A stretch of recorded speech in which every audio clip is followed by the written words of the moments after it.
N electron of an atom transits from n1 to n2। अब ये नहीं पता n1 कौन सी लोअर है कि हायर है, कुछ नहीं पता।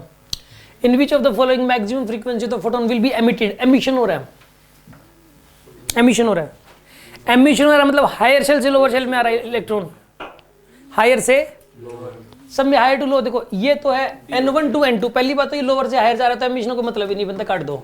ये लोअर टू हायर जा रहा है, काट दो। ये हायर टू लोअर आ रहा है, ये भी हायर टू लोअर आ रहा है, देखो दो कट गए। समझ आ रही बात आपको? आराम से करो, थोड़ा सा इत्मीनान से करो, ठीक है ना। इसको देखो 5 सेकंड फालतू लग जाएंगे, लेकिन ये वाला क्वेश्चन ठीक होने वाला ना, +4 मार्क्स लेके ही मतलब जो है +4 मार्क्स आने चाहिए इस क्वेश्चन में। तो अब देखो इसके अंदर मैक्सिमम फ्रीक्वेंसी, आपको ये बताना किस केस में मैक्सिमम फ्रीक्वेंसी का फोटोन बाहर आएगा। इनमें तो बाहर आने से ही रहा, एब्जॉर्प्शन हो गया इसमें। तो अब बात कर रहा है ये बाहर आने की, तो जब एनर्जी डिफरेंस ज़्यादा होगा, ठीक है ना, जब ज़्यादा हायर शेल से लोअर शेल में आएगा, जब एनर्जी डिफरेंस ज़्यादा होगा तो ज़्यादा एनर्जी का फोटोन बाहर आएगा, सीधी सी बात है। तो ज़्यादा एनर्जी तो ज़्यादा frequency, E is directly proportional to nu होता है। तो देखो यहाँ पे 2 से 1 में जंपिंग हो रही है, 6 से 2 में जंपिंग हो रही है।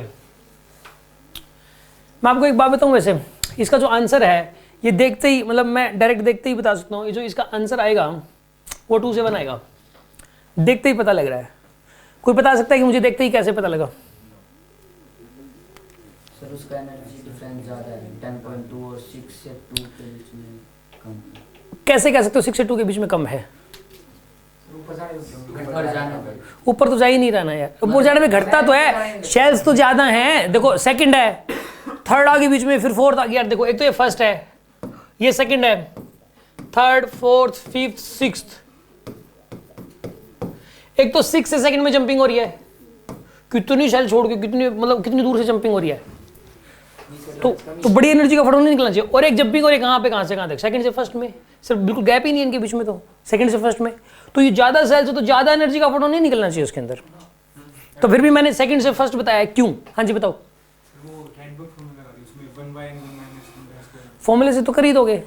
ये क्या कह रहा है, ये आप इसने लगाया है सर रिडबर्ग्स, इसने रिडबर्ग्स फॉर्मूला लगा दिया। रिडबर्ग्स फॉर्मूले से वेवलेंथ पता लग जाती है।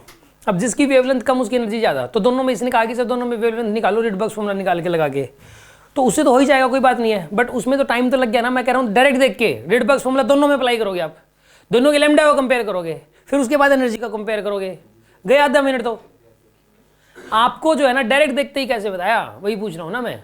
ये प्रॉपर तो रिडबर्ग्स फॉर्मूला से ही होगा। आप पीछे सॉल्यूशन देखोगे तो रिडबर्ग्स फॉर्मूला से कर रखा होगा हर जगह।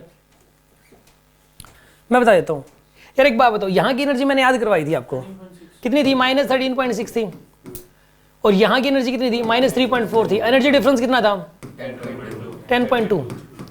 10.2 था एनर्जी डिफरेंस। आप मुझे ये बता सकते हो, ये जो सेकंड शेल है और जो इन्फिनिटी वाली शेल है, इन्फिनिटी वाली शेल की एनर्जी 0 होगी। इन्फिनिटी वाली शेल की एनर्जी क्या होती है? 0। ये बात हमारी डिस्कस हुई थी। तो इन्फिनिटी वाली शेल और जो सेकंड शेल है, इनके बीच में एनर्जी डिफरेंस बता सकते हो? 3.4, सिर्फ 3.4। मतलब अगर इन्फिनिटी से इलेक्ट्रॉन आए और वो सेकंड में आए, इन्फिनिटी से सेकंड में, तो भी जो फोटोन बाहर आएगा वो कितनी एनर्जी का बाहर आएगा? 3.4। और यहां से यहां अगर इलेक्ट्रॉन गया तो जो फोटोन बाहर आएगा वो कितनी एनर्जी का आएगा? 10.2। ज्यादा एनर्जी का आ रहा है।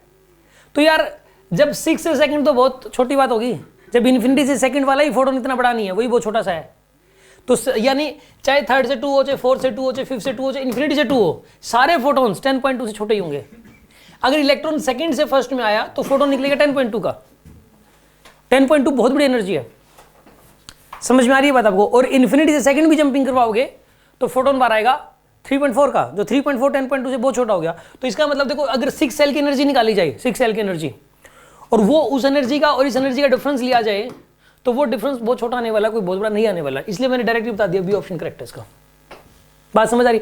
मैंने आपको बताया था शुरू में कि एटॉमिक स्ट्रक्चर जो चैप्टर है, ये सारे बच्चे करके आते हैं इसको। इसका सारे हर बच्चे का क्वेश्चन इसका ठीक होता है, अच्छे बच्चे का तो सबका ठीक होता है ये।